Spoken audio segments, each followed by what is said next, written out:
So Michael Gove, the Housing Secretary, the point of him coming into the BBC was to talk about the latest building safety issues caused by cladding. So he says he's going to expose and pursue firms which are responsible for those.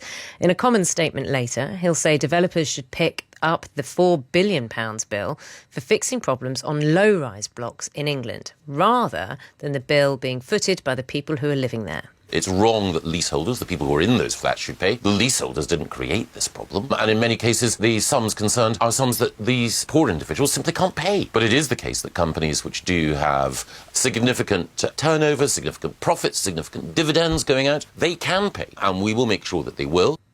OK, let's talk to our business correspondent, Sarah Corker. Sarah, morning to you. Morning, Naga. Morning. This is something we have been covering for a long time now. And you and I have spoken to people who have been so distressed by being left in this situation. Is there any peace coming their way? That's right, and I think there will be a sense of relief, certainly amongst some leaseholders today, as they listen to Michael Gove's address later in the Commons. I think he'll be hoping it goes a bit more smoothly than his morning interviews. But what are we expecting then? Well, leaseholders will no longer have to pay to remove dangerous cladding from smaller blocks. So they are buildings between 11 and 18 metres. Now, up until now, only blocks, as you know, Naga, above that height have qualified for government grants worth millions of pounds. So that height condition will be scrapped. So that's a significant shift and has been welcomed by many people who have been facing these astronomical bills running into tens of thousands of pounds each. Now, how will the government pay for all of this? Well, the government said they will pressure builders and developers to pay to fix these faults, potentially up to £4 billion.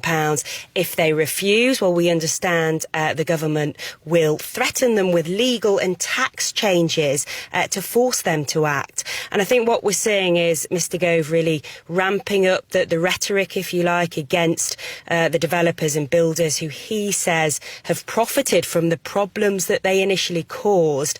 And in this speech later in the Commons, he will say they must take responsibility for their actions and they must pay to put things right. In his words, he will officially be putting them on notice. But this package of measures, it will not cover everything. And what cladding campaigners are saying to me is that this will be a partial solution. You know, the thing is, Sarah, what this highlighted were the cladding problems, yeah? And this is what this £4 billion scheme is covering. But there were loads of other problems that were brought up when it came to fire safety. Yeah, that's right. And this is very much the latest attempt by the government to resolve what has become a really significant crisis. And this package of measures, it comes with many caveats, many nuances, and the new plans, what they don't address are these many problems, as you say, beyond cladding. And the background to all of this is really important because it's those safety checks after the Grenfell Tower tragedy that revealed these many other faults. So by that I mean defective insulation, missing fire breaks, flammable balconies. How will leaseholders pay for all of that? Because this package of measures is not expected to include any money for that. And cladding campaigners this morning have said to me, look, it makes no sense that you would make a building half safe, that you would only fix some of the problems. And I think their concern is that they will still be on the hook for bills covering these other fire safety faults. And on average, those types of faults that I've mentioned actually account for about a third of the bills that people are receiving. How is the construction industry resolving this or reacting to this? Well, developers often argue that they met the regulations at the time that flats were built, and rules have been tightened since the Grenfell tragedy, so they argue they shouldn't be liable for these costs. We've heard from the National Home Builders Federation, and they've pointed out that it's actually the government that sets the building regulations, so they should, bear some responsibility for their role in this as well. They will say they have in terms of the Building Safety Fund for the taller buildings that they've already set up.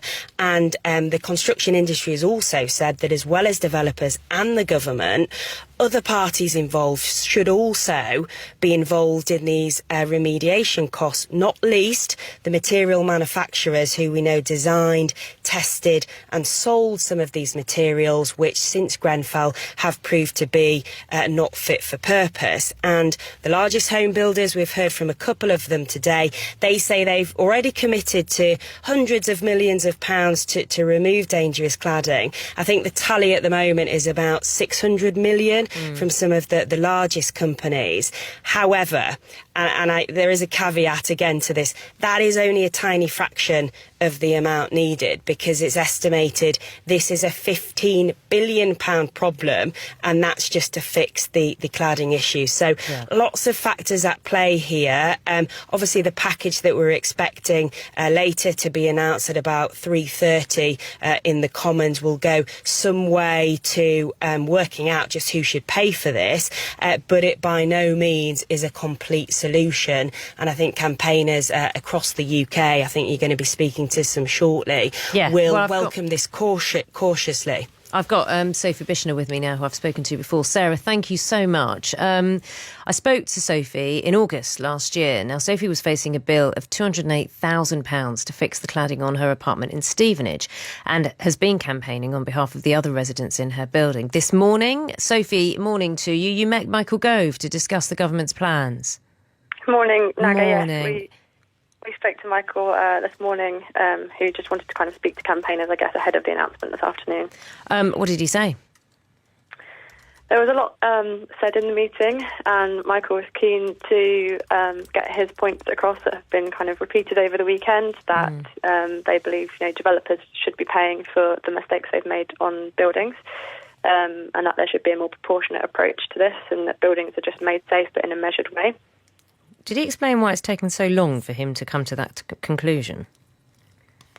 It wasn't on the agenda this morning, but obviously he's very new to that role. So we're just really grateful that he's met with us twice now. We've had the opportunity to speak through our issues, and I guess this is the first step for him. So are you feeling more reassured? I think overall leaseholders are cautiously optimistic, especially because many buildings were not eligible for funding and now they are. But in my case, and also the case of many others, this new announcement doesn't really go far enough in terms of the items that are non-cladding related defects that in many cases were still against building regulations at the time that they were signed off. But yeah, they won't be covered by this funding. So out of my £208,000 bill that you mentioned, around £60,000 would still sit with me because it's not cladding removal. So when you did you raise that kind of point, that there were other costs that had been kind of brought into this?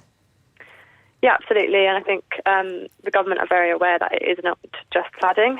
And hopefully we can take this announcement as the first step for them. And it really is a change of the way that the government have looked at this whole crisis. So, I mean, leaseholders will continue to raise the point that it isn't just cladding, and until there is funding available or those responsible pay for all the safety defects, there will still be leaseholders who are on the hook for life-changing sums of money as bills, and that just can't be the case. So what are people saying to you, the other residents in your building? What are they saying to you? How do they feel at this moment? In my building, I think everyone's kind of exhausted, firstly. It's been a long, long 2 years for us, and many people have been doing this for kind of 4 years and more now. We've still spent most of our building's savings and our life savings on our Waking Watch, our fire patrols that we had for 6 months last year. Have you still got Waking Watch? We don't have Watch? them anymore because we had a fire alarm put in place to replace our Waking Watch, but we did spend £250,000 on those patrols. So that's still, £6,000-7,000 as a cost, which isn't even coming into these discussions about who should pay for building safety. That's the interim measures, it's the insurance, the Waking Watch that have crippled leaseholders up and down the country in terms of their finances. So while we do and more funding and the developers being asked nicely to pay, there are still so many people who are going to be in real desperate situations with their funds and with their buildings. Do you think it's inevitable that they'll be left out of pocket? I think it will be difficult to find an answer where every single leaseholder has enough support and funding for what's happened throughout this crisis. We've waited for developers and for the government to agree who's responsible and who should pay, and in that time it's been leaseholders, and a lot of us have lost all of our savings and everything we have, essentially. Sophie, you've been so open talking to me over the last year or so. Thank you. As always, I wish you well, and thanks for just explaining the situation. That's Sophie Bichener there reacting to Michael Gove's latest announcements regarding cladding.